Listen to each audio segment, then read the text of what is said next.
Hello, my name is Macy. I'm a 42-year-old woman who's been married twice.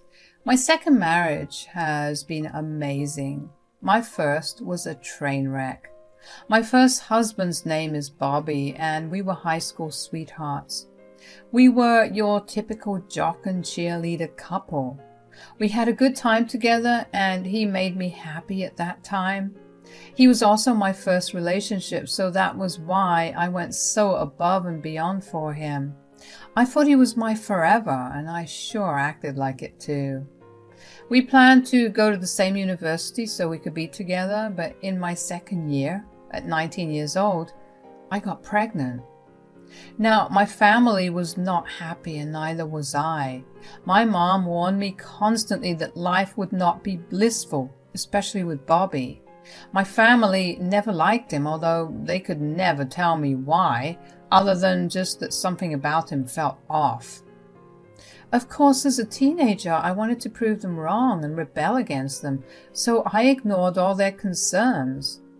Our families agreed to support us until we graduated and got good jobs, which I was and still am super grateful for. Bobby and I got married in court, and we had our first child. At first, Bobby was an amazing father. I felt like I was proving everyone wrong. And then, about 2 years later, I got pregnant again. This time, I was a college graduate, but I had to quit my job so I could stay back and take care of the kids.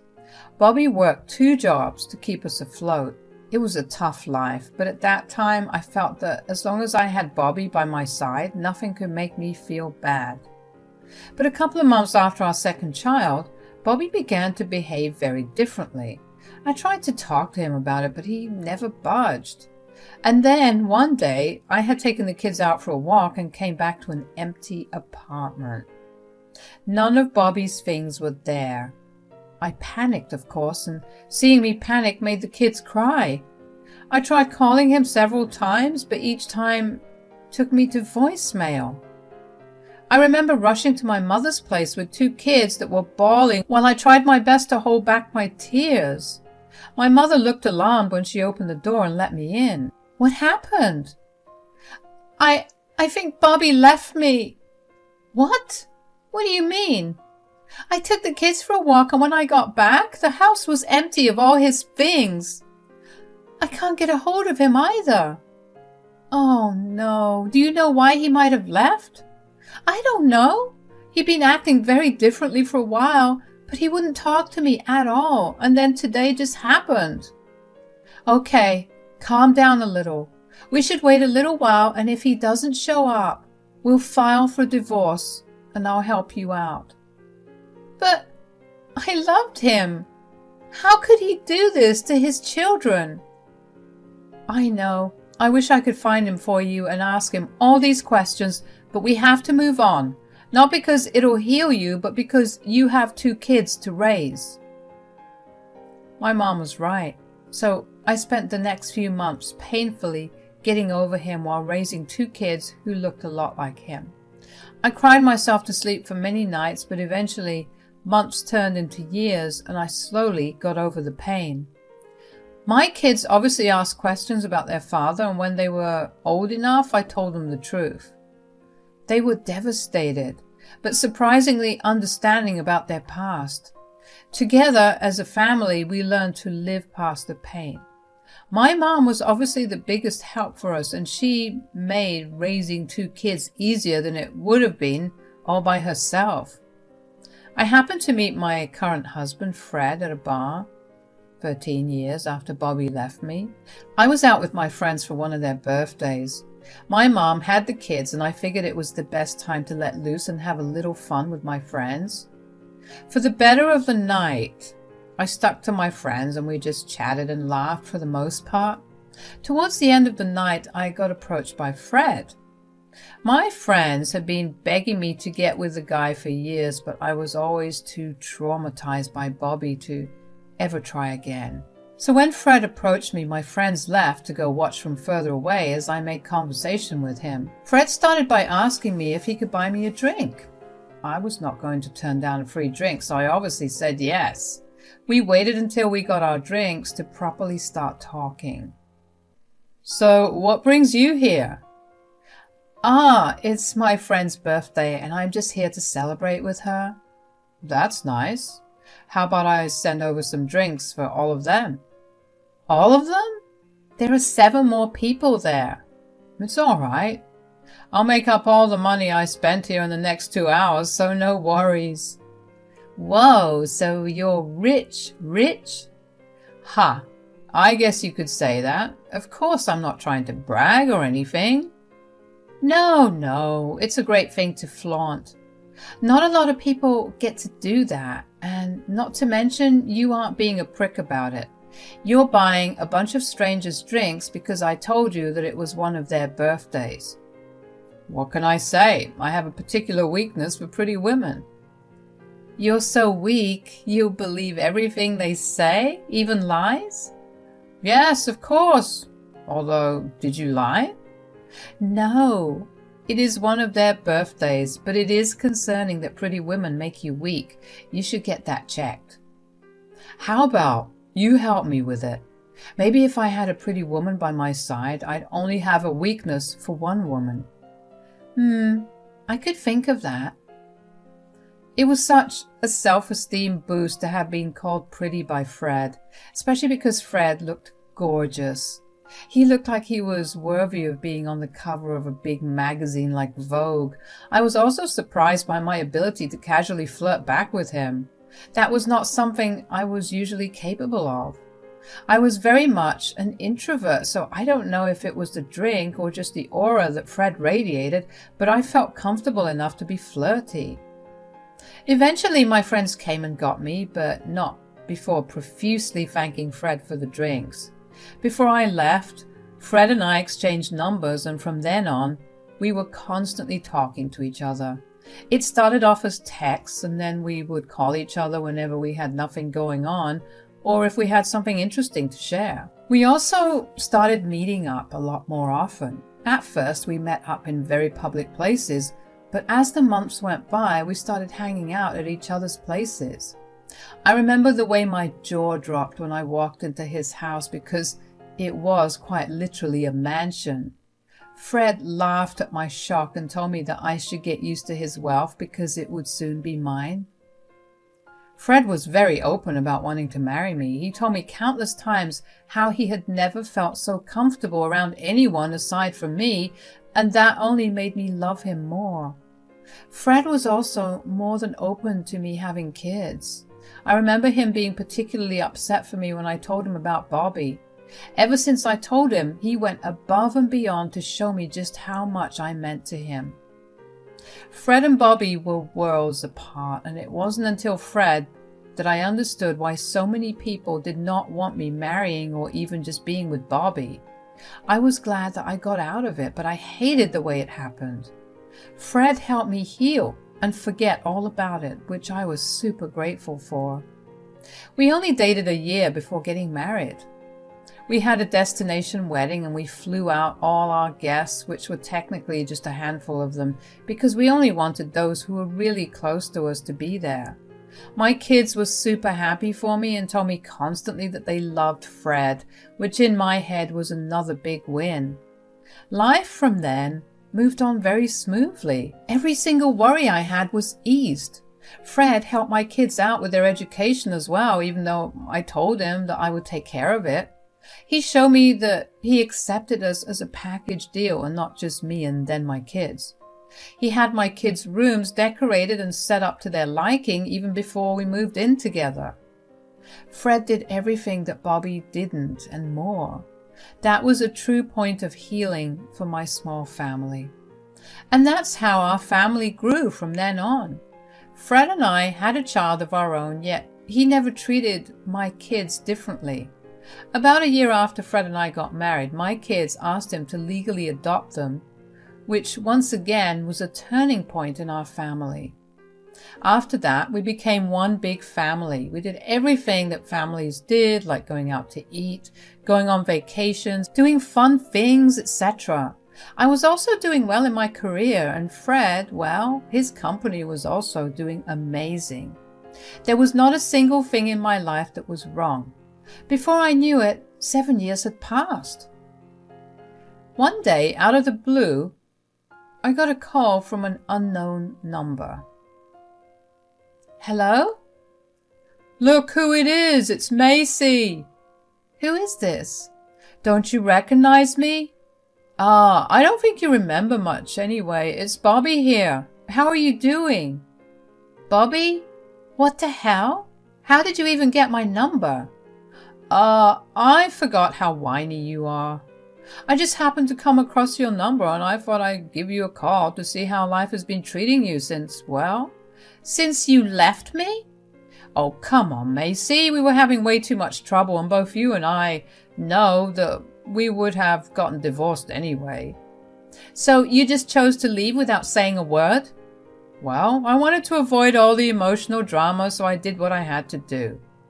You are a piece of work. A pretty rich piece of work. Do you know what good it has done me to have left you? I swear it was the best decision of my life. Are you being serious right now? Yes, I married this really rich woman who had kids, but I was willing to overlook it because of her money. She came through though because she got me this amazing job that pays me so much money. I'm living my absolute dream. So you abandoned the kids you did have to father someone else's kids? You got to do what you got to do, am I right? Please never call me again. Goodbye. I was seething. The pure audacity of that man to call me only to brag about his new rich lifestyle. Of course, a part of me wanted to carry on the conversation with him so I could find out where he was, only so I could go there and punch him. But at the same time, I was so overwhelmed with so many different emotions that I could barely think straight. But after I cut the call on him, I felt so much hurt. Not for me, but for my kids. My poor kids grew up for the better parts of their lives without a father who was in fact too busy fathering his new wife's children. I knew we were struggling, but what did he expect? We were only high school graduates when we had our first child. Where in the world would we have gotten money for ourselves? At the same time, I felt disgust roll over me. He was the classic definition of a sleazebag. He clearly wasn't one to give someone attention unless they had something to offer him. I decided to block his number because I didn't want to deal with him anymore. The chapter of my life had been closed for long enough and I never wanted it back open. I told Fred about it later on that night and he was understandably upset. But he was also glad that I blocked Bobby's number. We decided to move forward from that. About a week later, I got a call from another unknown number. It was Bobby once again. At this point, I was beginning to get frustrated. He called to brag again about his luxurious lifestyle. He told me all about the new expensive car he had just bought and how his kids were doing amazing at school. I didn't care to be polite this time and just hung the phone up on him. That did not stop him. He kept calling every week after that to keep telling me about all his expensive purchases. I kept blocking him with every number he called, but it seemed like he kept using different numbers to call me. At some point, I stopped picking up because then he only called me frequently. It seemed like he derived some sort of sick pleasure from bothering me so much. One particular day, I was at work and I was stressed when Bobby called me. "Oh, hey, Macy. Can't you just leave me alone?" "Oh, come on. I'm making up for the time that's been lost." "Well, you're 20 years too late. The kids don't care about you and neither do I. Leave me alone." "You know you love it, Macy." "I really don't. I don't want to hear anything about you or your new good life." "Why? Are you jealous? Are you jealous that I'm living the life that you'll never be able to live?" "I can assure you I don't." "Well, here's something that will definitely make you jealous. I just got a promotion." "I don't give a crap." You know you're jealous. I mean, I just got a promotion at Digidome, one of the finest media companies. I'm going to hang up. I was furious and annoyed, but something he said kept tickling my brain. I was way too angry to think about it at that moment, so I let it go. When I got back home afterward, I thought about what it was that Bobby said that tickled my brain, and then it hit me. He said he worked for Digidome, one of the finest media companies, which I had to agree with. They were responsible for hiring and recruiting some of the most talented influencers and journalists in our city. The reason that I kept thinking about it, Fred is the CEO and founder of the company. Bobby was working for my husband. I could not believe how wonderfully the universe aligned for me. That meant that I could finally teach Bobby a good lesson, not only for bothering me, but also for abandoning his children. I waited with excitement until Fred got back home. When he did, I told him all about what had happened during the day. Did something happen? Why do you seem so hyper? Nothing happened per se, but I did find out something big. Oh, what is it? So, Bobby called again. That sick son of a gun. I swear if I had any way to get a hold of him, I would beat him up real good. That's the thing. He may be way closer than we ever expected. Huh? What do you mean? Well, today he called me to brag about his big promotion at work, which is Digidome. You mean to tell me that he works at my company? Yeah. At first, I couldn't help but think his company name sounded really familiar, and then it hit me. Did you really not remember the company I created? Listen, I was way too angry to remember my own name. Cut me some slack. I'm kidding. Anyways, do you want me to fire him? Absolutely, but before you do, I was wondering if there was going to be any way to humiliate him. Definitely. Bold of you to think that I wasn't going to fire him in the worst way possible for him. With that, we began planning how to go about creating the best revenge plan. We decided that we would wait a few more weeks before executing our plan to fire him. That was because we were going to record his calls to me and have them played in front of everyone. The company was going to hold a huge event in 2 months, and to our luck, Bobby was going to be in charge of it. There were going to be several big names present, and we were going to tarnish his reputation. Over the next few weeks, I was able to pick up all of Bobby's calls without getting frustrated or angry. Just knowing that I had the biggest upper hand was enough to put a smile on my face as I listened to him ramble about his wealth and my lack of it. But this time, I made sure to record every conversation. These conversations were going to come back to bite him hard, and I couldn't wait for it. At the end of the 2 months, the event happened.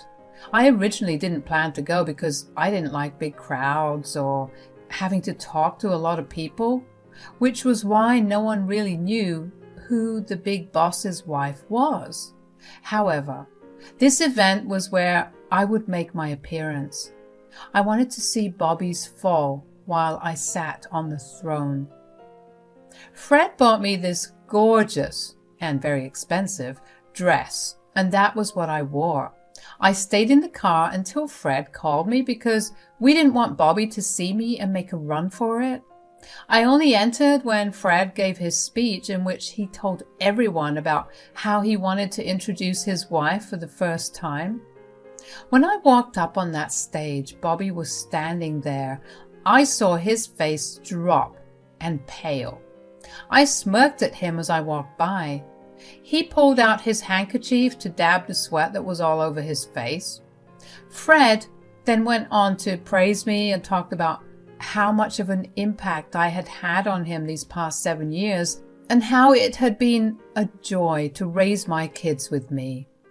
With every praise Fred aimed at me, I saw Bobby sweat even more.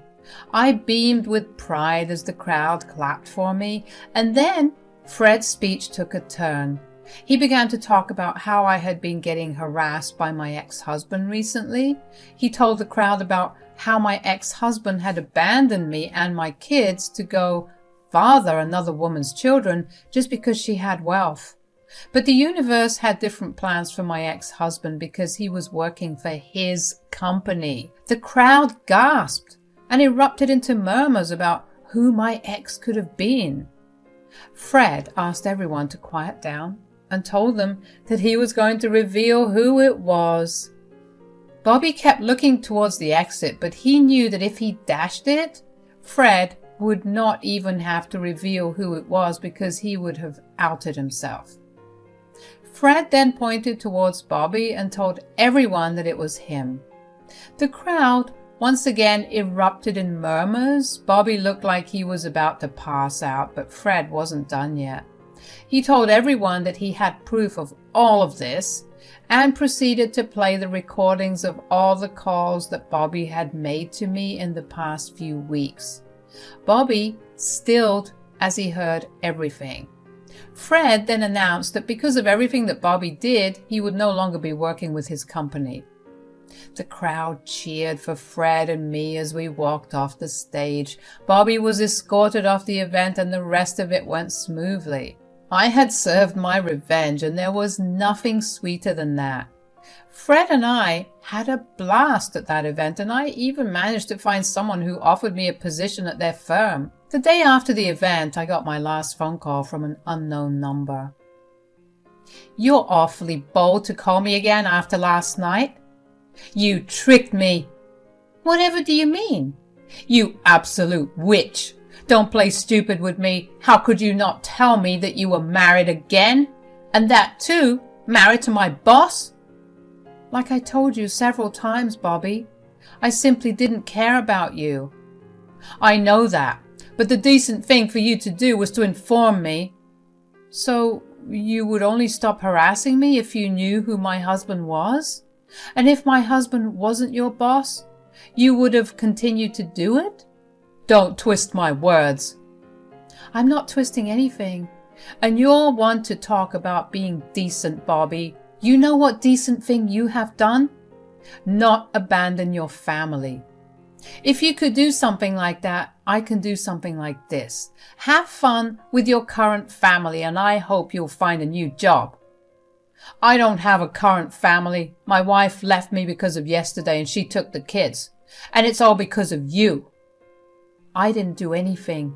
You did this to yourself. If you had just not called me, your life would have been what you had always wanted it to be. But I guess you can't have your cake and eat it too. Goodbye, Bobby, and good luck."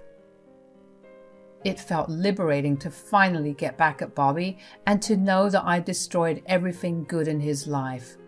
I hope that Bobby learns to never mess with me or my family again, because he will never get anything good out of that.